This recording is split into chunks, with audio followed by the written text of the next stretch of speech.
Hey everybody. Welcome to yet another LP with Bill. We are venturing into another Sonic game today, and this is also marking the occasion of my first LP with a capture card, so I'm pretty excited. This is Sonic Adventure 2, and in case you haven't noticed yet by the cutscene, this is actually the GameCube port, which is Sonic Adventure 2 Battle, because I don't own a Dreamcast anymore, so this is the only way I could actually play the game on a console. There isn't going to be much differences because of that, because a lot of the changes were made to multiplayer, which obviously we're not really going to touch up on. But other than that, they did go through and fix a lot of the terrible animation in the cutscenes, so I'm going to have a lot less to laugh at. But other than that, I think it's going to be a pretty good experience. This game, along with the first one, has a pretty warm place in my heart, because I spent a lot of time in middle school playing it and raising the chow that are inside it. As a matter of fact, how was I playing this? Fuck you, File. As a matter of fact, this is the game, well, the first one and the second one were responsible for me seeking out my first internet forum group that I made some friends in that I actually still talk to today. So yeah. I don't remember if I explained my position on Sonic the Hedgehog games back when I did Sonic the Hedgehog 2, but that's something I'll get into a little later, as there are a lot of things to talk about in this first stage. Right now, Sonic is captured. He is being held captive on this helicopter and transferred to a prison, but he just escaped! I love the little handcuffs on his hand there. I wonder how he gets those off. Whoa, that's... Why skipping? Why? Stop it! Yeah, Sonic is being held captive because he was accused of destroying a military compound and robbing a bank. But, as you see, he has escaped. And we are going to enter our first stage, which is City Escape? Is that what it's called? Yes! This is City Escape. It is the game from Sonic Adventure 2 that made it into Sonic Generations.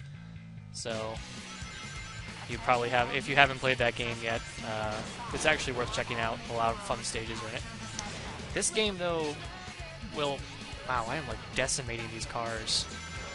Like, I wonder how much property... God, like, I have to be murdering people right now. There's no way that... There's people in these cars because they're driving. Like, they have to be just flat-out dead. Sonic's very selfish in this game.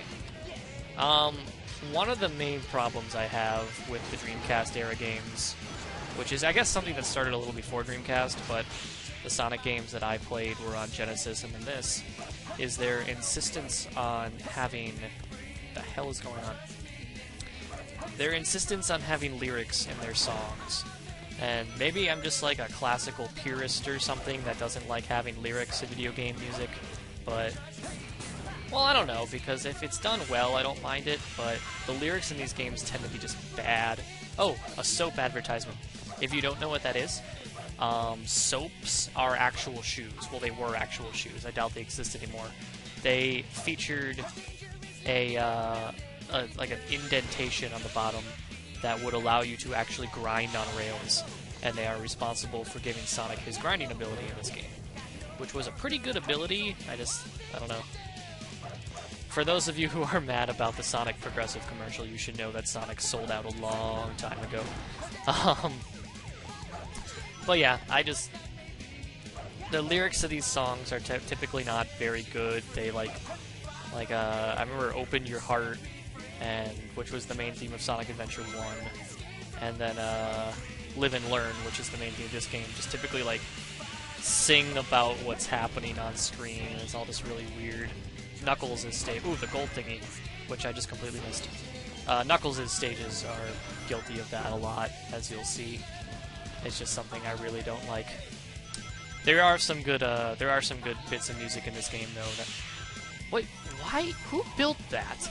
Why would that be there to run on? There is some good music in this game, and it is a pretty fun game to play. I'm pretty sure it did really well on the Dreamcast. I mean, it got ported after the big Sega crash or whatever. And I think its sales on GameCube were also pretty good. I don't know the exact numbers, though. It's a fun little platformer. Whoa! until you completely miss the platform. I like the Sonic and Shadow levels specifically. I'm not really a big fan of scavenger hunts with Knuckles and the robot, or the robot armor stages, which we'll see later. I'm sad that I already died. I guess something else to mention about these LPs is I typically try to keep the episodes to 15 minutes. They may go a little bit longer in this one. I don't really know yet. It depends on how much content I'm covering per episode, and if I think that I gotta go longer. Just something to watch out for. And as I mentioned, this is the first time I'm using my capture card, so I think I've found a place where I want the the volume and everything and the quality to be at, but some details might get switched around as I go. Here is the abnormally large truck that gets even more hilarious if you play the level in Sonic Generations. Oh god, how did I get stuck on that? If you play the level in Sonic Generations, it gets even more hilarious, because this thing has like chainsaws on it and just chases you in even more ridiculous ways. If this were the Dreamcast version, you could see Big the Cat at around here or so, like he'd be like running away from the truck to the right side, you barely see him. They, for some reason, removed that in this version. In fact, they removed a lot of Big the Cat cameos. I don't really know why, but he's flat out gone. So if you're a Big the Cat fan, sorry. Yes! And that's stage 1. Let's see how we did.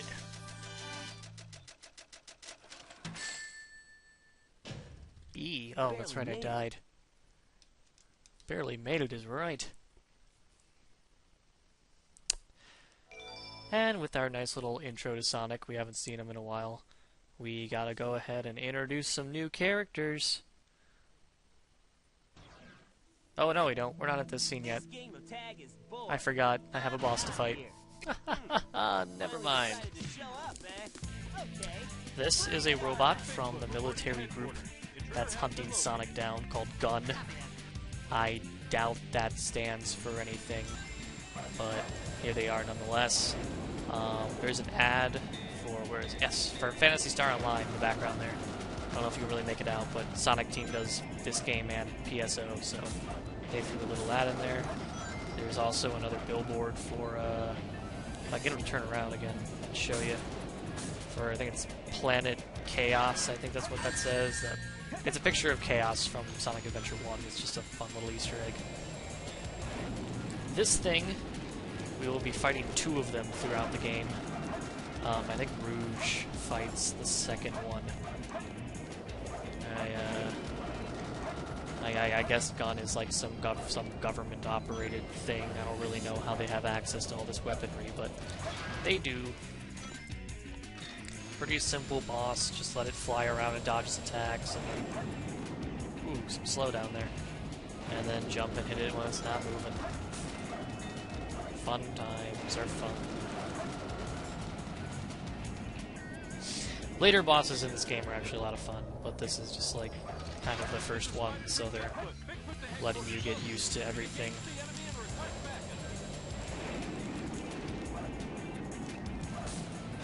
And some of the voiceovers are actually not terrible, like that one right there with the guy requesting backup was pretty realistic. I don't know if a lot of them were fixed in this version. I remember the Dreamcast version, a lot of the voiceovers had some pretty crappy quality, and I just did not like them at all, but I guess we'll never know. We'll listen for them this time. Look at those soaps. Man. Okay, I'm sorry. Now we introduce mandatory new characters. What? Gotta have new characters. Every game needs new characters. Here is Shadow. This is his introductory game. He has become massively popular in the Sonic the Hedgehog world by every 12-year-old who thinks Black and Red is awesome. Seriously, Black and Red is like always eaten up by the teenagers. Like Black and White and Black and Red, like that NWO stuff from back in the day got really popular. Metroid Prime did it with the Phazon suit. They're just like, I don't know. Sephiroth, too, as well, actually. Wears a lot of black and white and black and red in later iterations of himself. Yeah, so he can use Chaos Emeralds to, like, warp through space and time, I guess. He believes himself to be the ultimate life form. Not really sure why he can use the Chaos Emeralds. That's never really made a lot of sense to me, since when you learn... That's learning stuff about his story later on. It just doesn't make a lot of sense. We'll reveal that as it goes. More characters! More new characters! Need more new characters all the time. Seriously, the arsenal of these characters just becomes a problem if you look at Sonic games over time. Like, I cannot think of a main series Sonic game that doesn't introduce a new character. I'm sure someone out there will be able to tell me I'm wrong, but even so, the fact that I just can't think of one right now just goes to show that there's just way too many characters in this universe. Like, you play Sonic Generations, you don't even understand, you don't even know who half the people are that you're, like, saving. Yes, Rouge wants the emerald. She's obsessed with gems. Knuckles, to protect it, shatters it. Also to maintain his dumb scavenger hunt gameplay that has to be preserved no matter what. Oh, these animations are, like, so bad. Just look at this. Both of them just hang there limp. The Master Emerald from being stolen, you idiot. If it's in pieces, I can restore it. Another thing that was important that he mentioned is that the Master Emerald can apparently neutralize the Chaos Emeralds. That'll come to be important later. I'm not sure why they didn't do that in Sonic Adventure 1 when Chaos was ruining everything, but you know what? We're not even going to worry about that. This is going to be our first Knuckles stage. It's stage 2, Wild Canyon.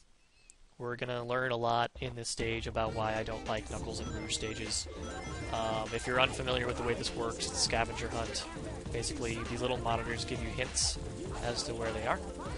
Is it? Oh, he's talking to me, so I can't use it. Yay, hint toe. Near the 6 pillars. The radar will only track one at a time. Like, if I happen to come across the second one, I can pick it up, but the radar will not tell me where it is. So I have to go find one at a time. It's a game of hot and cold. It blinks faster and changes, like, more red as I get closer. Which we're already pretty close for. It's not here, but we got a hint thingy. If you haven't watched my LPs before, I have a tendency to cut video and skip stuff if I feel like it's getting boring. And I can tell you right now that this stage is the Knuckles and Rouge stages are going to be responsible for a lot of that, because some of them can just drift on for a long time, and I'm not particularly good at them, just because I don't really like them. This is also a good time to mention why I don't... Oh, okay, it was in there. Why I don't like Knuckles in this game. This game especially, like, it almost, like, tries to make him black, but in, like, every terrible way possible. Like, if you want him to be, like, kind of like a black dude, that's cool, that's fine, whatever, but, like, don't be completely disrespectful to the people as a whole. Like, he has really, really bad rap as all of his stages, his theme music, and when you get his upgrades especially, he gets some serious, like, neon flashing bling that, like, really just makes you wonder what these designers think black people are. And, I don't know, maybe it's not my place to think that that's bad or whatever, but I'm just saying, it's a little ridiculous. We'll explore that more and more, though, as I collect his upgrades. Am I stuck somewhere? What is going on? Where am I? How do I get out of here? We're almost done with this stage. I will probably cut this episode as soon as we're done. Yeah, I don't think you can hear the lyrics over this, but this song is just basically singing everything we've seen so far. It's like, he met Batgirl, she stole the Master Emerald, but he's gotta protect the Master Emerald because he's Knuckles and he protects the Master Emerald. And just stuff like that. It's not very fun. Oh my god. Get up there, stupid. Oh my goodness. Can I not kill this? There we go. Oh, that's not even the emerald. Those little thingies, like these little thingies I'm collecting, are for Chow. I don't remember if I'm pulling out the Chow key or not, but it's right there. If I break that and get the key, I'll go to Chow World afterwards, and I can give my Chow these items that I'm picking up. The little canisters will give them stats, and the, hello. Oh, that hurt. And the animals will help them evolve. I won't be doing that, obviously. I found him. Yes, you did. Good job, Knuckles. But yeah, more on that later, I guess. This game also expanded on the Not Chow too bad. a lot, as well as the multiplayer. So I'm going to go ahead and cut this here, and I will see you guys next time.